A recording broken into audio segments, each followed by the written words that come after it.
한동훈 법무부 장관 드디어 임명됐습니다. 문재인 정부에서 추진해왔던 검찰개혁 거꾸로 돌아가고 다시 검찰공화국으로 회귀했다는 평가들이 나오는데요. 법무부 제2기 법무검찰개혁위원회 위원이었던 한동대 유승익 교수와 이야기 나눠보겠습니다. 교수님 나와 계시죠? 네, 안녕하세요. 유승익이라고 합니다. 네, 교수님 헌법학자시고 법무부 제2기 법무검찰개혁위원회 위원으로 활동하셨고요. 굉장히 많은 권고안이 나왔는데 마지막으로 나왔던 게 한 25차 이 정도 됐던 것 같아요. 이렇게 쭉 나왔던 법무부 검찰개혁위원회의 검찰개혁 권고안 그 핵심을 소개해 주시면 좋겠습니다. 그 핵심은 검찰권을 분산해야 한다는 것이었죠. 네. 그 검찰 조직은 굉장히 그 기형적인 구조를 가지고 있었고 당시 활동할 때에도 상당히 기괴하게 운영되고 있었던 것 같아요. 기형적이고 기괴하다. 네. 지금도 사실은 뭐 마찬가지이긴 한데 이제 정치 권력에도 굉장히 취약하긴 한데 또 한편으로는 민주적 통제를 받지도 않고 그런 굉장히 이상한 구조를 가지고 있었죠. 그래서 검찰총장 한 사람만 이렇게 딱 장악을 하게 되면 정치 권력이 검찰 조직 전체를 장악하는 그런 구조를 가지고 있었던 것 같습니다. 그래서 그것을 기형적이고 기괴한 구조다.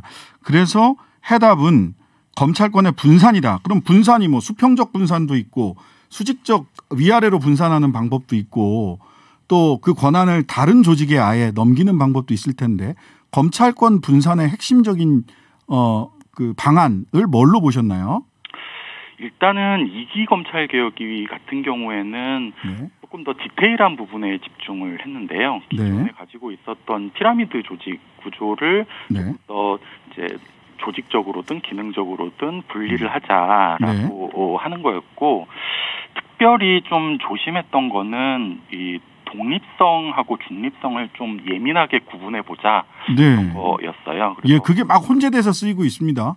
그렇죠. 그래서 정치적 영향력을 축소하는 거, 검찰 권력에 대해서 정치적 권력을 영향력을 축소하는 것은 맞는 방향인데 이미 검찰이 권력화되어 있다고 하면 거기에 독립성까지 부여했을 때 마치 권력의 성체를 인정하는 것처럼 그렇게 되기 때문에 독립성은 좀 조심하고 위험한 방향이 될 수 있다. 네, 독립성은 중립성을 실현하기 위한 하나의 수단이 될 수는 있지만 독립성 자체가 목표가 됐을 때 검찰의 기형적이고 기괴한 성체, 권력의 성체가 강화될 수도 있다. 민주적 통제가 없다면 뭐 이런 취지의 말씀으로 이해를 하겠습니다. 자, 원론적 이야기일 수도 있는데 이 부분을 한번 점검해 봐야 될 것 같아요. 도대체 법무부는 어떤 임무와 역할을 가진 부처냐.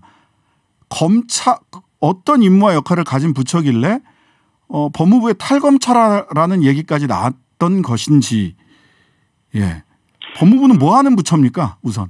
일단은 제일 간단하게 답할 수 있는 거는 우리가 이제 법에 법무부가 뭐 하는 데인지 정확하게 규정을 하고 있어요. 정부조직법 같은 데서 보시면 되는데 일단은 먼저 포인트는 법무부가 검찰부가 아니라는 거예요. 법무부는 검찰부가 아니다. 네, 검찰 사무를 담당하고 있지만 검찰 사무만 담당하진 않는다. 그래서 검찰을 비롯해서 행정, 인권 옹호, 뭐 출입국 관리 이런 것들을 이런 사무들을 법무 관련된 사무들도 관장을 하고 있는 조직입니다. 네.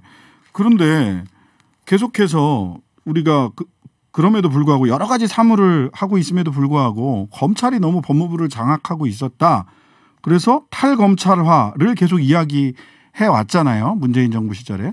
이거 법무부 탈검찰화는 왜 필요한 겁니까? 일단은 기존의 법무부가 그 검찰에 의해서 식민지화되어 있었다라는 표현이 있습니다. 근데 일단은 법무부가 검찰에 의해서 이제 장악이 되거나 이제 검찰화되어 있다면 가장 이제 문제점은 이제 견제와 균형의 원리가 작동하지 않는다는 거죠. 기왕의 그 검찰 권력이라는 게 상당히 비대했고 그런데 그것을 제도적으로 그 견제할 만한 장치가 우리나라에서 그렇게 마땅하지가 않아요. 그랬죠.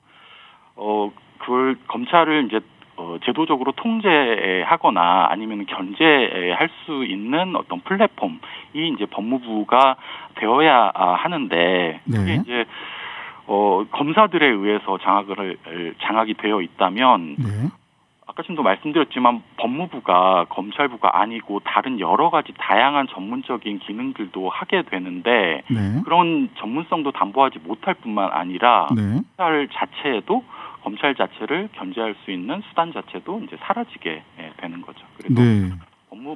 검찰을 길들인다는 표현은 좀 과도한 표현이고 네. 인주적으로 적응시키는 거. 그러기 위해서는 반드시 법무부가 탈검찰화돼서 제도적으로 견제 장치들을 계속해서 작동시킬 수 있도록 해야 한다는 것이었죠. 그런데 그 한동훈 법무부 장관 조금 전에 임명이 됐습니다마는 뭐 검사는 도둑놈 그 범죄자들 잘 잡으면 되는 거다.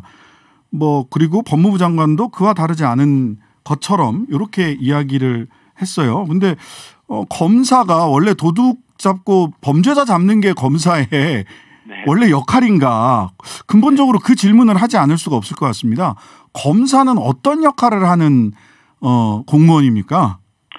이게 이제 크게 두 가지로 나눠서 볼 수가 있을 것 같은데요. 하나는 이제 헌법에서 뭐 검사에 대해서 어떻게 이야기하고 있느냐 이런 얘기도 많이 나오고 하는데 검사의 지위를 그 헌법에서 찾는 것은 좀 위험하지 않나 이제 그런 생각이 듭니다. 사실 검사라고 하는 표현 헌법에 딱 2번 나오는데요. 12조하고 16조. 그때 영장 청구권자 정도로 나와요. 그렇죠. 그리고 또 하나는 이제 검찰총장이 국무회의 심의 대상 정도 임명에 있어서 그렇게 되어 있는데 그래서 헌법상으로는 검사의 지위 자체가 그렇게 명확하게 규정되어 있는 것 같지는 않고요.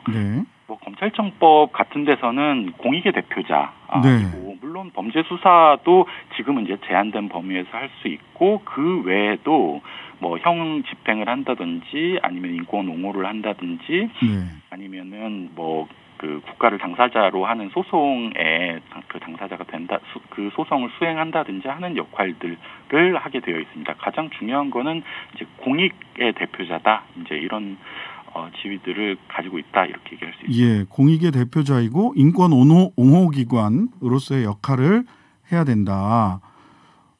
그런데 지금 대체로 검사의 역할을 수사를 잘하는 사람, 수사를 잘해야 되는 걸로만 인식을 하고 그것이 검사의 아주 원형이고 본질인 것처럼 이야기가 되는데 실제 외국 사례를 보거나 우리나라 사법체계상 봤을 때 검사가 수사가 그 임무의 본질이다 이렇게 볼 수 있나요?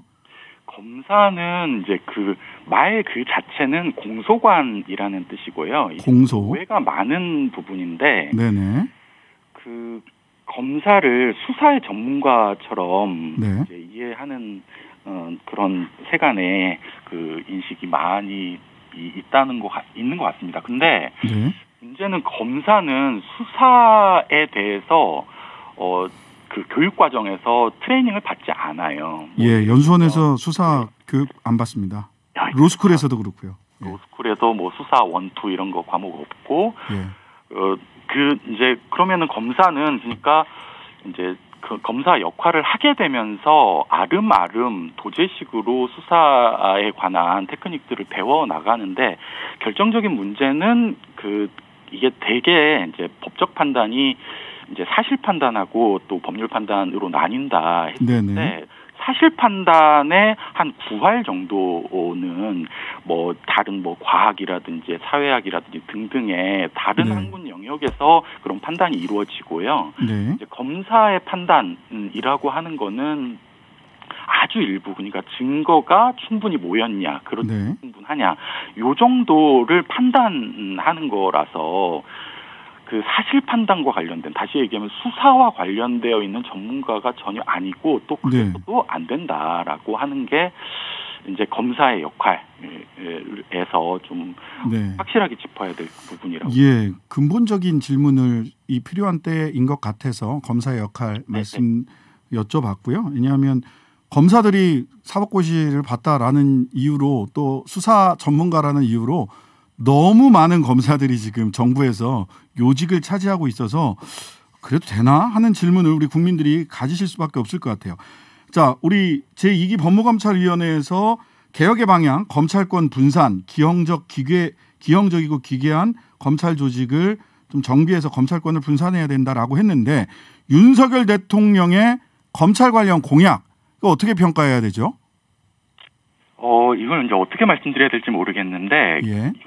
윤석열 정부가 이제 110대 국정과제에서 이제 한 항목으로, 검찰개혁 얘기를 이제 나열해 놨는데, 이게 과연 이제 검찰개혁인지부터는 이제 의문의 여지가 있고요. 개혁에 역행하고 있는 건데, 핵심은 검찰권을 강화하고 공수처의 권한을 약화시키자라고 하는 것 같아요. 그래서 검찰권 강화와 관련돼서는 법무부 장관의 수사지휘권을 폐지하거나 아니면 검찰 독립 예산 편성, 그러니까 검찰 예산을 이제 독립적으로 편성. 네, 법무부 거치지 않고 편성하겠다는 거죠. 그렇죠. 근데 요건 이제 한마디로 이야기하면은 검찰권을 강화하겠다라는 것이고, 아까 좀 말씀드렸지만 검찰 개혁의 핵심은 검찰권 분산이고 거꾸로 검찰권 분산이 검찰 개혁인데. 그렇죠. 지금 윤석열 정부가 내세우고 있는 어떤 국정 과제에서는 이걸 분산이 아니라 거꾸로 가죠. 융합한다거나 아니면 강화한다거나 하는 거고, 더 심각한 문제는 검찰에 대한 어떤 발전의 전략 이런 게 자체가 로드맵으로 제시되는 거냐 하는 거는 아예 그런 디테일 자체가 없지 않나, 이제 그런 생각이. 네, 검찰권 강화 이외의 다른 부분에 대해서 로드맵이나 디테일이 없다. 이런 가운데 한동훈 법무부 장관,